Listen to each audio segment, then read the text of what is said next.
Fala pessoal, como é que vocês estão? Hoje a gente vai discutir algumas questões sobre pesquisa clínica em oncologia. Eu separei 3 questões para que a gente possa discutir hoje sobre esse assunto, focado especialmente em ética em pesquisa.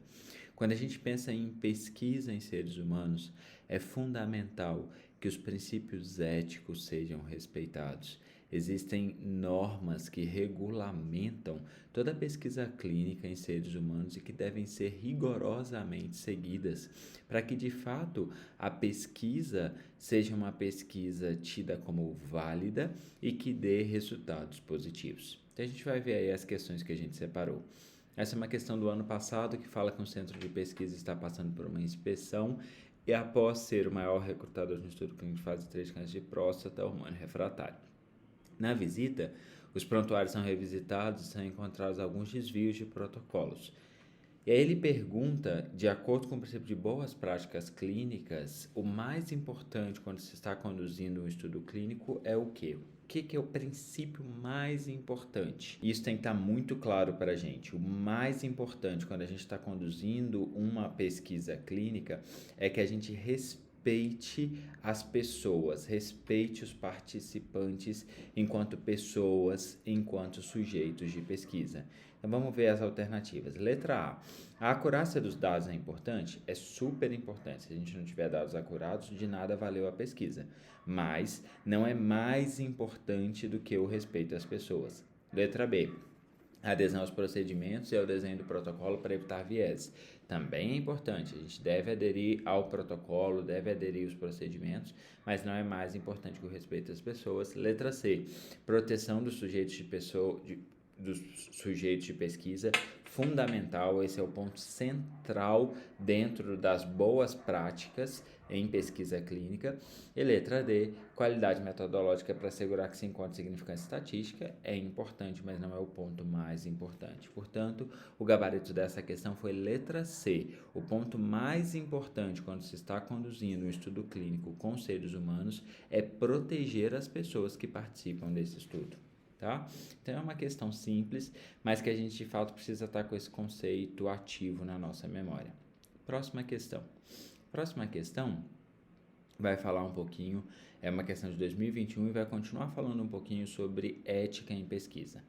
Durante a condução de um estudo clínico envolvendo pacientes com câncer de mama triplo negativo, o investigador principal percebe que um dos pacientes participantes no seu centro foi indevidamente incluído no estudo, pois apresentava um critério de exclusão definido no protocolo. Nesse cenário, o que é correto? Então, aqui a gente tem um grande problema, né? A gente tem um paciente que já está no estudo clínico, mas quando você revisa os dados de inclusão, ele tinha um critério de exclusão, portanto, ele não deveria estar. E aí, como é que a gente vai manejar? Não tem uma resposta certa, mas o jeito correto, o jeito ético de manejar é ser sincero. A gente vai ter que notificar todos os sujeitos envolvidos e aí tomar uma decisão colegiada. Então vamos ver. O paciente deve seguir o tratamento, pois seus dados serão utilizados para análise de eficácia e segurança da medicação conforme o protocolo. Não sei, depende de qual critério de exclusão, depende. Talvez você precise tirar esse paciente da pesquisa, tá?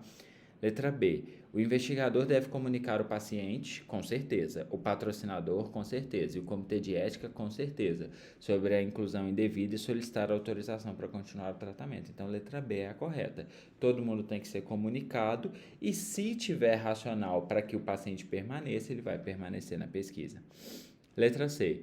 Tal evento é considerado um desvio de protocolo menor e o paciente pode seguir no estudo clínico após ser informado. Não é um desvio menor, pode ser um grave problema. Pode estar, por exemplo, no estudo de imunoterapia que só inclui pacientes com instabilidade, se é um paciente estável, isso é um problema gravíssimo. Então, não dá para considerar isso como um desvio de protocolo menor. Letra D. O paciente deverá assinar o termo de consentimento novamente, no qual consta a não conformidade com os critérios de estudo para continuar recebendo a medicação. Não é uma questão de termo de consentimento, e sim de informar a todos os participantes e considerar se esse paciente pode ou não continuar na pesquisa clínica. Então, o gabarito dessa questão foi letra B. O investigador tem que informar todo mundo, o paciente, o patrocinador e o comitê de ética, e depois de uma análise conjunta, verificar se o paciente pode ou não continuar o tratamento. tá? E a última pergunta dentro do assunto ética vai falar um pouquinho sobre termo de consentimento livre esclarecido. Termo de consentimento livre esclarecido é fundamental e obrigatório antes de todo início de tratamento, então a gente tem que ter isso em mente. Ele vai fazer aqui algumas afirmativas sobre isso. Letra número 1. Antes da obtenção do TCLE, o investigador ou um profissional por ele designado deve fornecer ao paciente do estudo ou ao seu representante legal tempo e oportunidades suficientes para solicitar informações do estudo e decidir quanto à sua participação no mesmo. Verdade. A gente tem que informar o paciente e dar tempo para ele decidir. Correto. Número 2. A testemunha imparcial é a responsável por ler o TCLE para o paciente, assiná-lo e datá-lo junto ao médico, levando também uma via do TCLE para casa. Não tem nada a ver. Quem vai ler o TCLE é o paciente e o seu responsável legal, caso o paciente seja impossibilitado de ler, mas não é a testemunha imparcial que lê. Então, número 2, incorreto. 3. A participação de um representante legal durante o processo de consentimento se faz necessária quando o sujeito de pesquisa apresenta incapacidade de dar o consentimento. Claro, se o sujeito de pesquisa não é hábil a dar o consentimento, vai ter que ter alguém delegado por ele para fazer isso. E número 4, o TCLE deve ter sua aplicação e obtenção registrada em prontuário do sujeito logo após a obtenção do consentimento, com informações sobre o nome do estudo, o número da versão do TCLE aprovada no CEP e participação do representante legal ou testemunha imparcial no processo, se necessário. Correto. Então, número 1 está correto, número 3 está correto, número 4 está correto, número 2 está incorreto. Portanto, o gabarito da questão foi letra A. Somente as afirmativas 1, 3 e 4 estão corretas. Então, essas eram as considerações que eu queria fazer com vocês hoje sobre ética em pesquisa. Tema importante e tema que deve ser levado em consideração para a prova do TEOC.